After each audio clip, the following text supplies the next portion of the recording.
大家好，我是坦平叔，带来一下真正的中国。今天是2024年12月26日，这一期咱们继续聊聊恒大清盘，聊聊中国的房地产。前几天咱们聊了这个恒大的债权1.2亿被人拍卖，起拍价1块钱，本来是12月25号拍的，但是这个拍卖被撤回。每日经济新闻报道说恒大地产1.2亿元债权拍卖被撤回，最高已出价至1056万元，1元起拍的恒大地产集团有限公司1.2亿元权拍卖被紧急撤回。12月25日晚间，每日经济新闻记者注意到，阿里资产平台1元起拍恒大地产集团有限公司1.2亿元债权拍卖已被撤回，撤回原因为信息有误。按原计划，该项债权拍卖时间为2024年12月25日10时至12月26日10时。截至被撤回前，该项拍卖已有13.6万人围观，762人报名，有375次出价记录，最高出价1055.6万元。美经记者注意到，除该项1.2亿债权拍卖被撤回外，此前同时上拍的起拍价格均为1亿元的成都恒大豫府首期、二期等2户105万元工程款债权，恒大地产集团上海盛建置业6800万元和4500万元债权等4项拍卖也悉数被撤回，撤回原因均显示为信息有误。你这个不是瞎胡闹吗？拍卖能开玩笑吗？你拿出来卖了，人家出价了1055万元，然后他说取消了，信息有误。这世界真是个草台班子组成的，拍卖能儿戏啊？不过这个1.2亿债权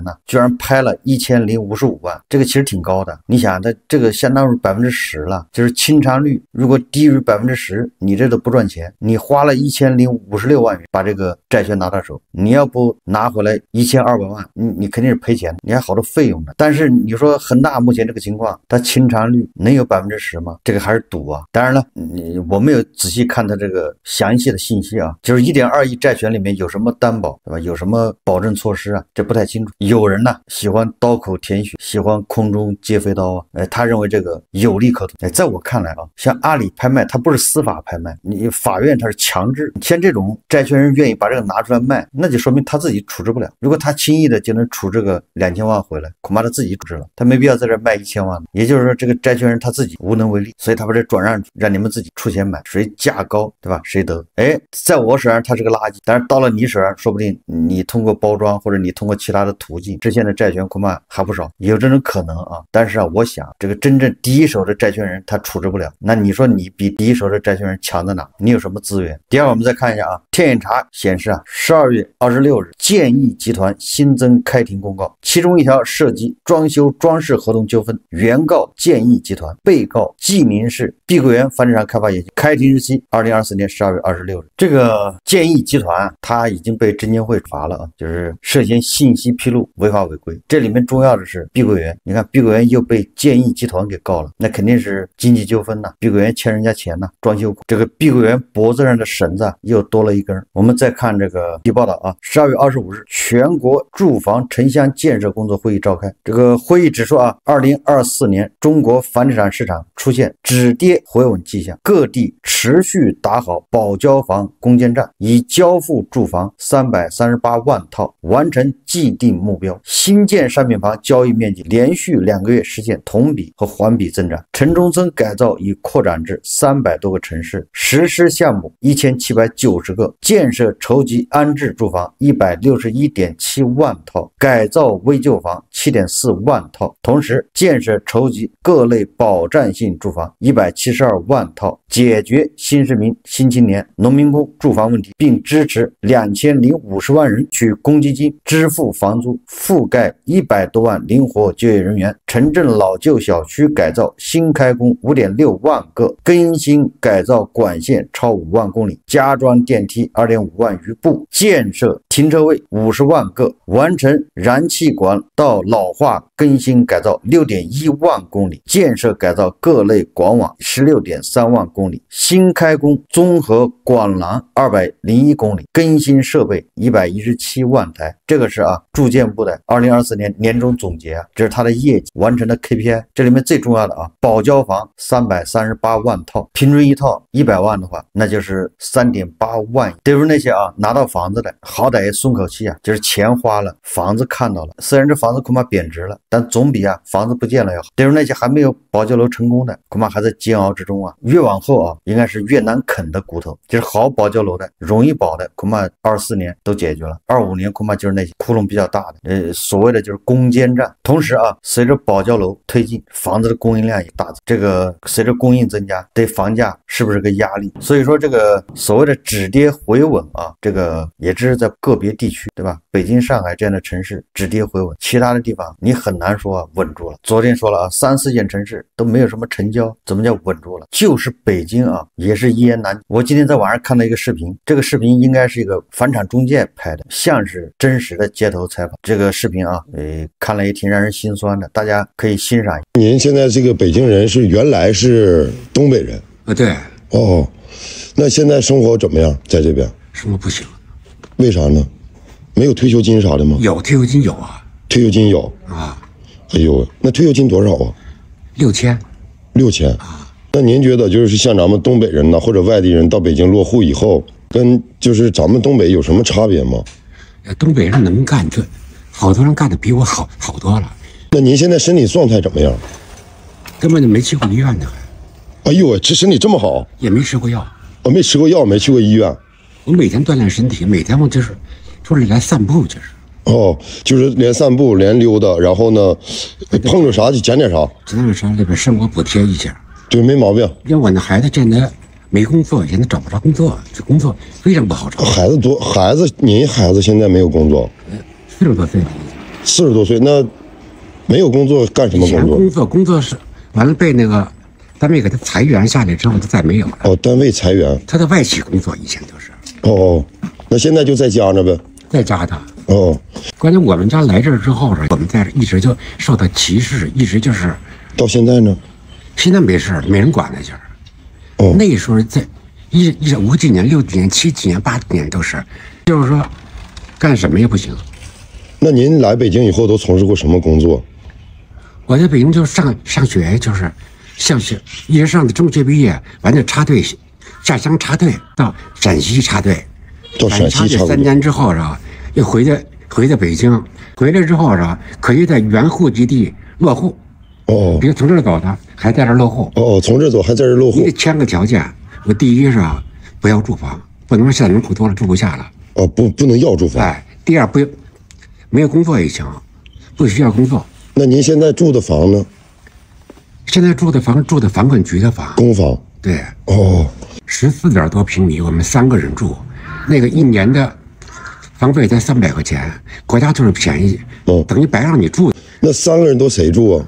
我跟我爱人，我孩子。你们仨。对。那孩子还没结婚？没结婚。哎呦，那也挺不容易的哈。就是。那您现在退休金多少？6000。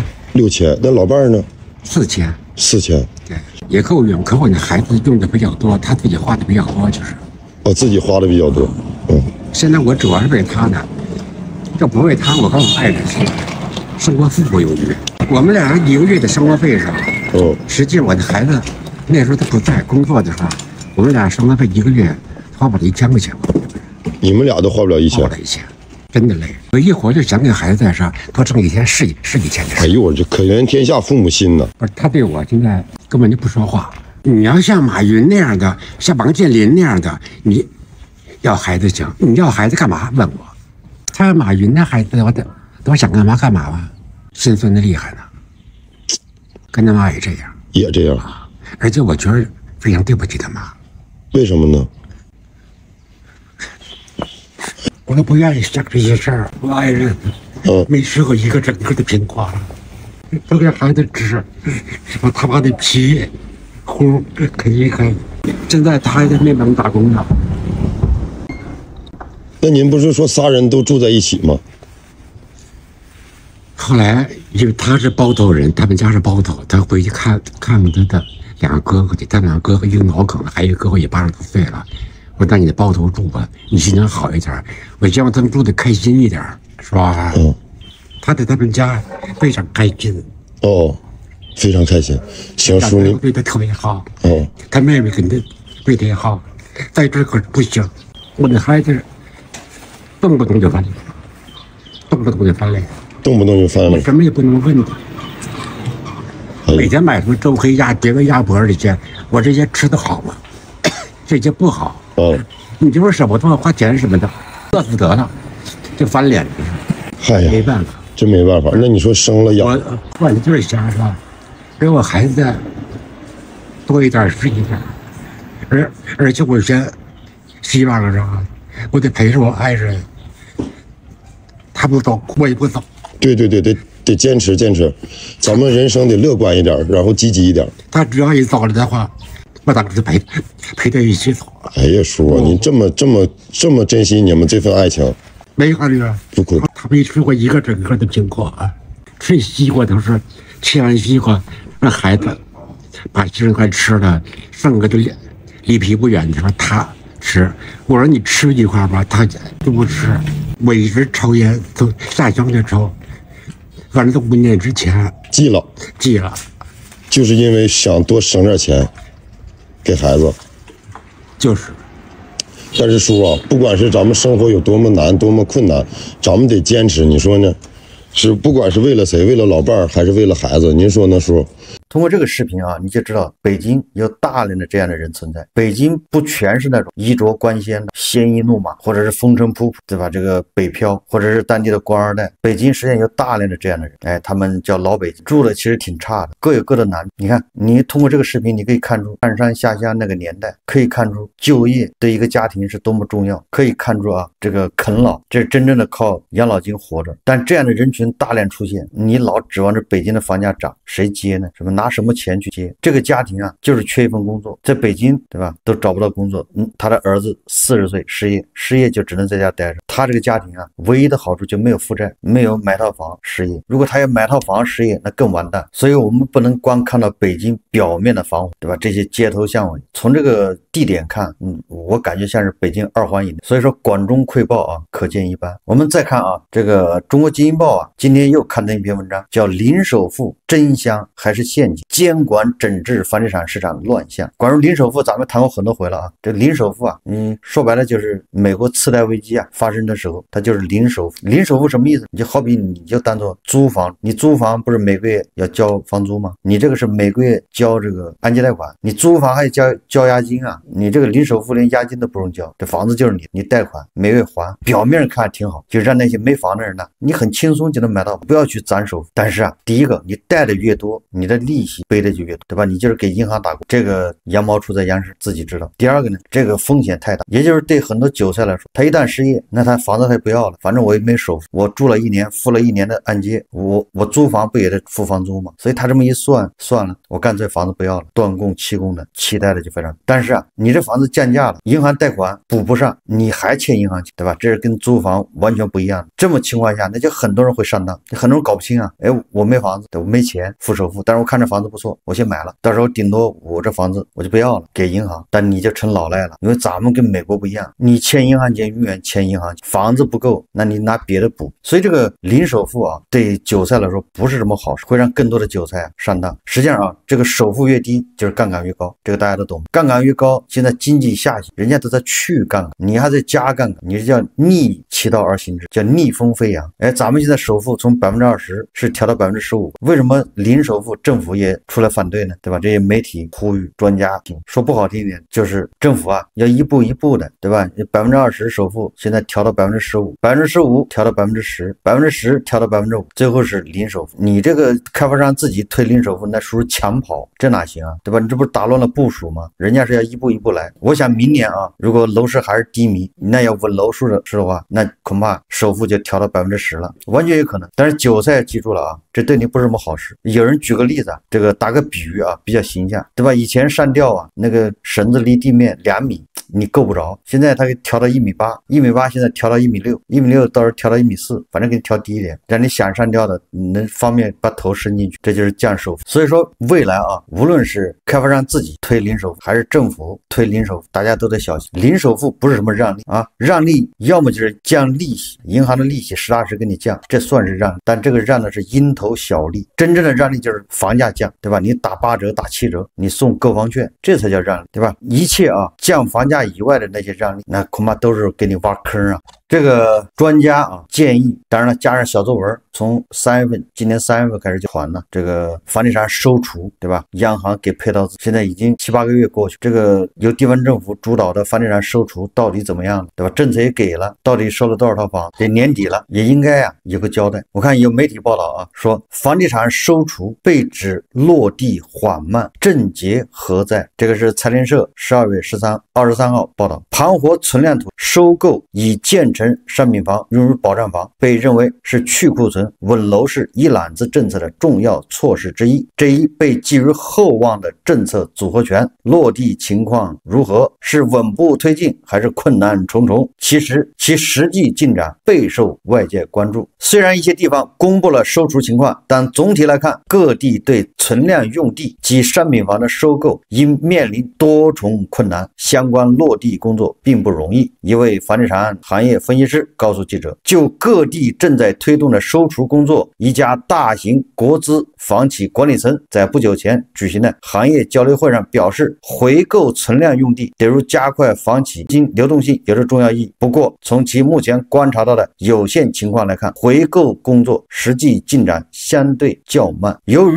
盘活存量用地以及存量房涉及到很多领域，各地在实际操作中往往会面临较多复杂的问题，这其中可能会涉及到收购价格的确定，如何获得资金，怎么使用收购资金，以及盘活后的土地如何有效利用等问题。上述房企管理层称，你说这个大型国资房企管理层这个观点是不是跟我一模一样啊？当初有专家出这个馊主意的时候，我就说了，这不靠谱啊！专家为什么叫专家？专家他没有实操经验，对吧？他就坐在那个书房里面，自己在那憋出来的理论知识，这都是反人性的，对吧？我早就说了，这一招不管用啊！你看现在8个月过去了，他这文章最后说啊，他中间写了很多，他最后说啊，落地因何偏慢？为什么慢呢？为什么得不到执行啊？原因是什么？就各地提出收储计划，多位分析人士指出进展偏慢，说这个中指院监测数据，今年以来已有超50城发布购存量房作为保障性住房的公告。然而，根据央行公布数据，截至9月末，用于收购存量商品房3000亿元，保障性住房再贷款余额162亿元，较6月末仅增加41亿元。各地收储工作整体进展较缓慢，也就是全国啊3个月只花了41亿来收这个存量房，这就相当于没动，这3个月啥也没干，一套房子100万，41亿，那就是4000套房子。对于收储进展偏慢的原因，一家房产机构分析师告诉记者，他说无论是回购闲置用地还是收购存量商品房，从资金的筹集到完成收储有一定的时间间隔。另一方面，资金的使用需要支付一定成本，在保障国企能获得相对充足的资金来源的同时，如何使资金在一定时间内得以有效周转并获得预期收益，也是需要考量的。此外，张波指出啊，由于收储并不是纯公益工作，地方至少需要达成项目的收支平衡，因此地方在回购闲置用地、收购商品房时，往往会考察被收购标的是否足够优质，而这层考量的背后是地方既需要保障投资金足够安全，还要查看项目是否符合相应的回购回报要求，同时还可能评估资金所投项目在一定周期内的周转性如何。他说，以收购商品房为例，地方政府在收购时往往对房源的地理位置、户型、面积、价格等多方面有严格要求，而符合收购条件的项目却相对有限。另外，地区之间的差异也可能对收储工作落地形成影响。同策房产分析师指出啊，3、4线城市在实际购买力、地方政府政府财政实力以及对于资产价格变动情况敏感度等方面与大城市有不小的差异，因此借助收储来实现去库存的过程中，可能会面临更多现实的问题，解决起来难度也更高。这个专家一拍脑门就解决了。就收购存量房而言，在操作中面临的问题包括地方政府或国企相关平台公司的资金实力能否支撑收购任务，在存在资金缺口的情况下，对于城市能级不高的地方能否获取足够的财政或专项贷款支持。最大的难点是收储工作与保障性住房的潜在需求量在落实到实际操作层面之时，应当做出怎样的评估，这个工作很重要。一旦评估失误，很可能会造成资源损失和浪费。中指研究院研究总监也认为，就收购存量商品房而言，当前仍面临价格撮合难度大、供需错配等问题，这些收储堵点的打通仍需更多配套政策给予支持。2025年看看这个收储会是什么样一个进展。首先一个，你看地方政府把土地收回去，这个它有两种搞法，一种就是把国企手上的土地收回去，因为国企把这土地从政府手上买走本来就是刷单，从银行套取资金，那现在政府这有钱了，把它再收回来，政府再卖，不行的话国企再受累再买一回，对吧？再给银行压过去，你看完成 KPI 了，你看政府收地了吗？收完之后再卖，你看这指标好完成。但是这个玩法一般都是国企。还有一个呢，就政府把这个地收回来之后，开发商说好了，我从你身上20亿收回来，我再30亿再卖给你，那政府赚10个亿。为什么呢？你政府把你的地变性了，条规变性，本来你是个商住用地，你只能盖这个综合体，盖这个写字楼、商场，这回我给你调一下，变成容积率很高的住宅楼，你这土地不就盘活了吗？价值就高了，那政府我再30亿卖给你，我还赚10亿，一般都这么干。但问题是，有的开发商他那个地你就调成住宅用地，他也没价值，因为开发完之后卖不掉，也不是所有的地块你开发完都能卖得掉，你不是核心区啊。所以说你看地方政府收土地，反正地方政府不能出钱，他没钱，所以土地这个文章好做，但是收房子就够呛，没人配合他，卖给他真卖给那政府总不能把这房子再卖给开发商，所以收房子就够呛。收土地呢那就是玩数字游戏啥问题也解决不了。收房子是真掏钱，那可对吧？明年可以继续走着看，咱们看一看专家到底什么时候开始建议发购房券。好，这期节目我们就聊着，感谢大家。如果喜欢我的，欢迎订阅转发，也可以在下方留言评论，谢谢大家。